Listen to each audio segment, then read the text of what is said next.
Hello and welcome to The Extra Mile. I'm Linda BOUDREAUX. Our guest today is Linda Rose. She's the chairperson for the Breast Health Symposium, which is coming up in October. We're going to be finding out about that today. So Linda, welcome. Thank you it's so so good to much. have you back again. Great to be here. I get to see you at least once a year Yes. when this time rolls around. Yes. And you know, you were saying before we started, this is the 19th year for the Breast Health Symposium. That is just amazing to me that it's been 19th year. Wow. It has grown to every single year. And of course, we've had to change venue over the course of the years. Because you got bigger. And yeah, life absolutely. changes. But you know, maybe there's somebody out there still who is not aware of this monumental and fantastic event. So what is it? Yeah.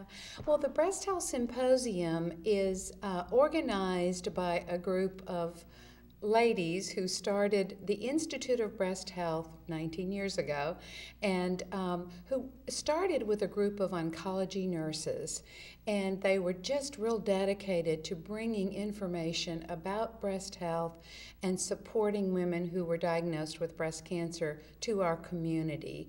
And they've just done such an amazing job. And many of the same ladies who were on that organizing committee are still working with the symposium this year. That speaks volumes when it comes to commitment, to passion, to loyalty. Because, look, all of you are volunteering to do this. This is nobody's day job. This is really work that all of you are doing from the heart, and some of you have been doing it for almost 20 years now. That's right. You know, that That's says right. a whole lot. That's right. Why is it so important? Well, I think if you work with breast health, breast cancer, And when we talk about breast health, we are talking about early detection, taking care of yourself. Ladies, put yourselves first instead of putting everyone else first.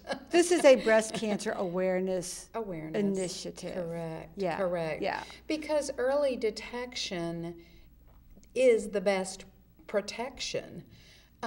When I say that, if you detect breast cancer early, normally, unless it's a very aggressive type of breast cancer, which is rather rare. It's rare, very rare. So if it's detected early, then the survival rate is 98%. You know, it's amazing. And the treatment today certainly there have been many improvements in treatment. Not to say that it's not a difficult journey for women, it is. And for their families. And for their families, absolutely. But we've come a long way in the equipment that we're using for diagnosis and in treatment. And so the word that we try to get out is how important it is to just take time once a year, if you're over the age of 40, to have your annual mammogram, to do your breast exam through your physician. We still recommend your monthly breast self-exam because many women find changes, and it's important to go and research those changes with your physician before you wait too long. So if you do those things, you get to live to tell about it. Exactly. You know, and that's a really big deal. It's a big deal. So, and you feel good about yourself too. You feel good that I'm taking care of me. Do you find, because I've had, as all of us have friends who have had breast cancer, who are survivors, do you find that for a lot of them, the process, as difficult as it is, ends up being empowering in some ways? Absolutely, you're right. It's totally amazing. I'll tell you a story of a young survivor diagnosed in her mid-30s. And she told me that, she said, you know, I was always kind of a real negative person about life. And she said, I just never had that real positive, charged attitude until I was diagnosed with stage 4 metastatic breast cancer. Oh. And all of a sudden, I thought, gosh, it's really great to wake up every morning and to see my children's faces and my husband's face. And she's doing actually quite well because she has such a great positive attitude. But it really can change a person's life, of course, in many different ways. But the majority of women I see say that they really gained gifts from the diagnosis. Not that we're wishing the diagnosis on anyone. No. You know, you can No. have great gifts without it. Absolutely. But, you know, if you have breast cancer, it's best to find out about it and take care of it rather than put your head in the sand and say, not me, Lord. Huh? That's right. Exactly right. Exactly right.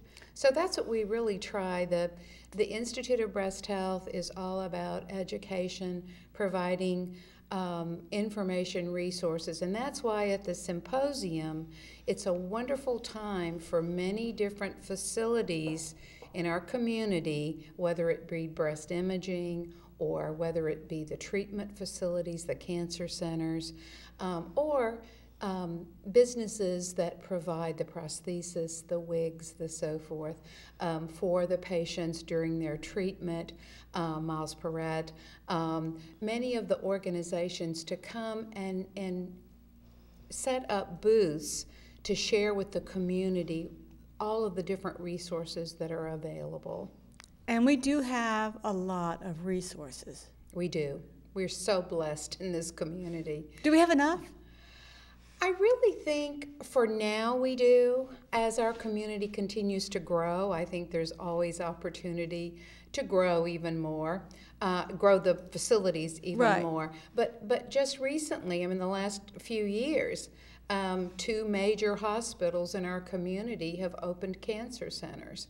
And there are treatment centers in many of the small communities now, thanks to some businesses that have located there, so it makes it convenient. Which is actually, when you're going through all of that, it's very helpful if you can be at home, I would think, you know, around family, friends, familiar surroundings, all of that kind of stuff. That you don't have to travel, that you can go somewhere that's very close to home. Absolutely. So we're fortunate here. I think in our community, too, we have all of the modern technology for diagnosis. So all of the imaging that helps with diagnosis and finding those cancers early. Okay, and is it difficult to find those cancers early, or is it pretty, I mean, it's pretty much, you know, we know how to do that. The difficult part is to get women there to do the mammogram, to do the exams. The big thing is getting women in to get their mammograms. And so why don't women do? Well, that would be the question, huh? So they don't, because they really fear the procedure, you know, all the horrible jokes about how horrible it is and how it's so painful and so forth. So women really are scared of the procedure. Then they are afraid of the results. They think, oh, I don't want to know if I have breast cancer. Yeah. But as I said earlier, early detection, 98% survival rate. So if why you know, wouldn't, you really do want to know, guys. You really do want to know. Soon. And then the last thing really is financial. If women are not covered with insurance, because insurance today really pays for screening mammograms. I mean, they will cover it. There is no copay. It just pays for screening mammograms. But if you have no insurance or you have a catastrophic policy, then women will put off having their procedure. But my answer to that is there are grants out there. There are places in this community where you can have a screening mammogram and you won't be charged for it. So we present that information at the symposium as well. Okay. Yeah. So people can find out how to get these things done. And, you know, sometimes you just have to face your fear. You know, you just have to go ahead and do it once a year. Put it on the calendar. Yes, I'm scared. I don't really like this. It's not fun. But you know what? In 35 minutes, it's done. Exactly. You know? Oh, absolutely. You know, and in 35 minutes, it's done. And if you really you're comfortable at the facility where you go for your mammograms, and you even have a technologist who you really sort of bond with. Because they tend to stay. They tend to stay. They do, absolutely. And so they know you, you know them, and you can say, you know, I'm particularly sensitive right now. I don't know, my breasts are you know, a little bit on the sensitive side. They're going to take that into consideration and really work with you to make it as comfortable a procedure as it can be. And really, the mammogram itself is seconds. Yeah, it's not a big deal. It's not. You know, it's not. the horror stories are much overrated. Very Much. much overrated. Much overrated. Okay, so the symposium itself. Now, every year we have this. When's it going to be this year? It's October the 10th. It's at the Cajun Dome Convention Center. And the doors open at 5 p.m. and the program actually starts at 6. And usually it's over around 8 o'clock. Okay, and so what can we expect this year? So this year, there is a bit of a change this year in that there is a minor charge for the symposium. In years past, it's been free. But this year, there is a $5 charge. But we are so thrilled this year to announce that we will be honoring a UL nursing student with a scholarship. So our $5 will help go toward that scholarship. What a cool way to spend $5, guys. Yeah, you know? Absolutely. And then you learn a lot of stuff too. Yeah. Have you identified your recipient yet? Maybe not announced, but identified? We have identified, but have not announced. Well, we will not announce on today's show. You've got to wait until October. Wait till October 10th. Okay. Yeah. Okay, yeah. good. So it's really going to be, will be a junior UL student. And in nursing? In nursing, and will receive it their junior year as well as their senior year. Oh, so it's a 2-year scholarship. 2-year scholarship. Without having to reapply. Yeah, that's right. Now, do they have to be, does that student have to be particularly interested in oncology or? Not this, we're not going to focus on that this first time that we do this nursing scholarship. We feel that nursing is such an important field and so needed today that we're going to just, and a lot of times in their junior year, I don't know that they they're don't know, really, maybe. Yeah, they're not settled on what that specialty is going to be. Well, you know, I think when you're a junior, you're what, maybe 20? Right, maybe 20, 21, yeah. Oncology might be a little heavy for your average 20-year-old, but you know, when she's 30, she might be ready. Exactly, you know? And maybe this might provide a little bit of incentive for a women's health program. That's right. true. That's exactly. True. So how long have you been working in oncology, speaking of all of that? Do I have to give my age away? I've been in the field for over 30 years. I've been in breast health, breast cancer for over 30 years now. And I asked because you've recently been the recipient. I'm so happy to say this. You are the recipient of the Spirit of Hope Award given by the American Cancer Society. Thank you, Linda. That's a very huge honor. Let me congratulate you for that. Thank you so much. It was so totally overwhelming, and the work that I do because I love it. And so to receive the honor was, I guess, a little bit of icing on the cake. Yeah. You know, because I get so many rewards from the work I do every day. But it's because of your passion that you do such good work. Oh, thank you. I'm not sure that everybody knows what the Spirit of Hope Award is. Could you maybe enlighten us a little bit? Well, every year... Fluff your feathers, toot your horn. Every year, the American Cancer Society holds a wonderful gala, and at the gala, there are 4 persons from the Acadiana area who are honored. That's a black tie event, isn't it? It's black tie event. Quite lovely, I think. It's quite lovely. It's a beautiful event. I felt like queen for the day. But they honor 4 people in the Acadiana area who've been involved in cancer, in the work of cancer, whether it be a physician. This year, a physician was honored. Someone in healthcare, which I was that person. A survivor is usually honored, as well as a volunteer. So those are the different categories. But people who have made a difference in the Acadiana area. Pretty exciting. Very. Very. But one of the many reasons that you are the recipient of that award is because of your work on the symposium. Because, you know, that is a real community collaborative effort. I mean, everybody who maybe, you know, Monday through Friday might feel like they're kind of competitors, in this event, they are really partners, aren't they? Absolutely. Absolutely. And that's really what I love about the event. It, to me, is so beautiful to see every facility, or many of the facilities, most of them, represented on our committee. And we come together with one purpose in mind, and that is to provide women in our area with resources that they need. And it's again speaks of the passion, and it really speaks of our community. It does, because not every community has this. No. No. I think we're one of just a handful that do it this way, I think. That's right. Absolutely right.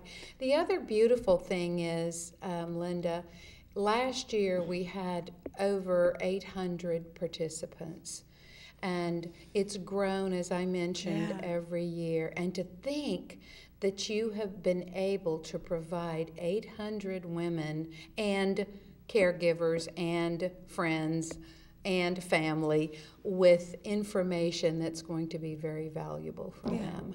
Because I say it every time we talk about any kind of cancer, it affects the entire family, the entire network, surrounding the diagnosed person. Because there's something about cancer, maybe more than some other illnesses or diseases, that really has a sort of communal impact. I don't know why that is, but it seems to be true. Very much so. Very much so. And I think especially in women, because women, and I'm not trying to play down a male who has cancer, because that certainly can be devastating as well. Or breast cancer. I always like to remind people that men can get it. Men so can let's get not breast say, cancer. They certainly can. But I think a woman tries so hard to play it down, her feelings, her emotions, what she's experiencing, because she feels like she's always has to be there for her family. And so there is a lot of support that needs to be given, and caregivers and family members need to understand that as well. Everybody's a part of it. So what can we look forward to this year at the event? Well, this year we are delighted to have one of our own to be our keynote speaker. Her name is Dee Milliken, and she's a registered nurse, excuse me. And she is a breast cancer survivor, and she basically, the focus this year is going to be on the importance of nutrition and fitness. Together, combined. Because we've done nutrition alone before, I think. Yes, but together, nutrition and fitness, and the importance of the nutrition and fitness prior to the diagnosis, because certainly fitness plays a role in reducing risk of breast cancer. And then, of course, the proper nutrition just to keep your body strong and healthy. But if you are diagnosed with breast cancer, Dee's message is going to be the importance nutrition and fitness played in getting her back and going stronger with her life after her diagnosis and treatment, and how important it was to get right back into it, and that way she felt stronger in a quicker way than if she hadn't taken those steps. And I think it's both physically and emotionally that it helps a woman to get back on track. And I'm just thinking, when you're going through chemo or radiation or any of that kind of stuff, it's got to be hard to get up and do your workout, huh? Very hard. It's very hard. But even Miles Perrette has a beautiful fitness center. They do.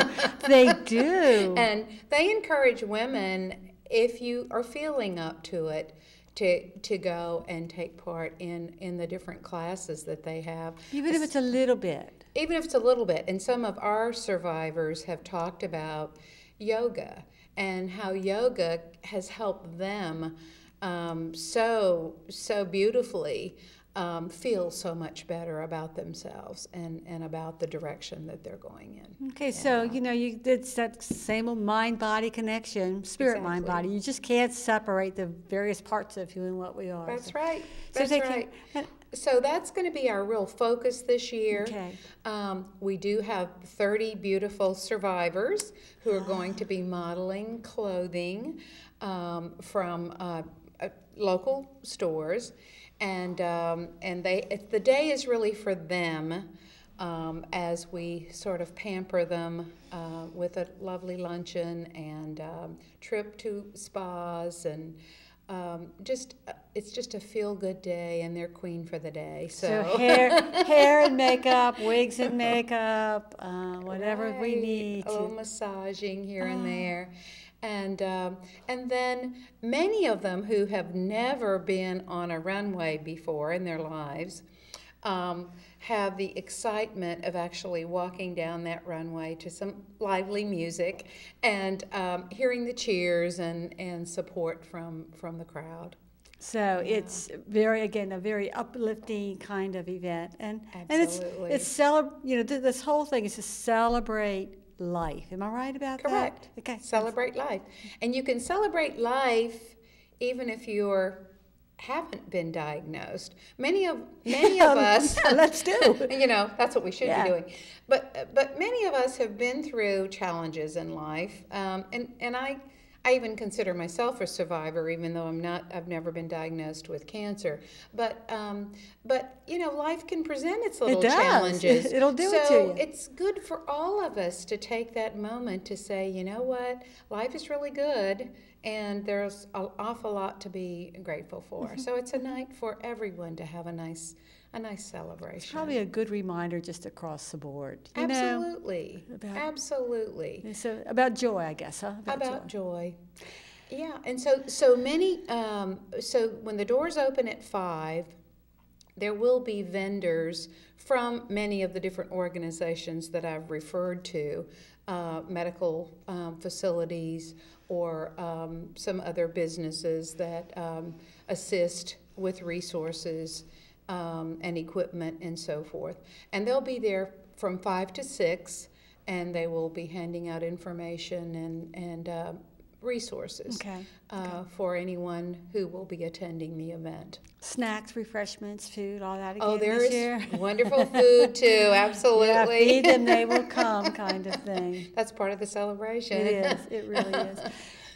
I want to talk a minute about the pin that you're wearing, and I don't know that we can get a really good shot, and I'm going to ask Danny to clear the, you are wearing, we can't get it, there we go. You're wearing I've never seen one, the pink ribbon pin, but tell us about that. Well, the pin is a creation of a woman whose name is Lucinda. And Lucinda was actually homeless for a few years. I think we're going to get a good shot of it. Yeah. And she, let's see if I can, there we go. There. Move it over just a little bit. There we go. She was homeless, and through her own creativity and initiative, she stared designing these pins, and actually has become quite it's become quite a lucrative business for her. Is she local? She's not. Okay. Yeah, she's not local. I met Lucinda when I lived in Virginia, and saw her pins, and I was just blown away. And each pin is unique. It's a different skin tone, perhaps, of the woman, a different outfit, a different pose. Each one is very, very unique and special. And she now sells these to nonprofit organizations so that the nonprofit can raise funds from the pin. Yeah. So they'll be available at the symposium? We will have some there at the symposium for women to take a look at. Absolutely. Because I mean, we all have. Most of us probably have our little pink ribbons, but that's a really nice one. Thank you. Really nice one. Thank you, Linda. Yes. So in the last couple of minutes, I just want to go over again the date, place, time. It's going to be when, where? October the 10th. Doors open at 5 p.m. Program from 6 to 8. Cajun Dome Convention Center, $5 charge this year. Which goes toward a scholarship, which is a Yahoo Toward a thing. scholarship, right, right. And since we're working with Cajun Dome Convention Center, the tickets are available on Ticketmaster. Oh, that makes it even nice. And Right. very, very quickly again, why should we even care? We should care because it's so important to put health first, and to make everyone aware of how easy it is with a screening to take care of yourself. And there's only one you. So There's only one you. if you don't take care of you, then we don't have you no more. That's so right. Do That's it. right. Linda, Absolutely. thank you so much for Thank being with us you. again this year. Thank you, Linda. Appreciate it. And thank you for watching The Extra Mile.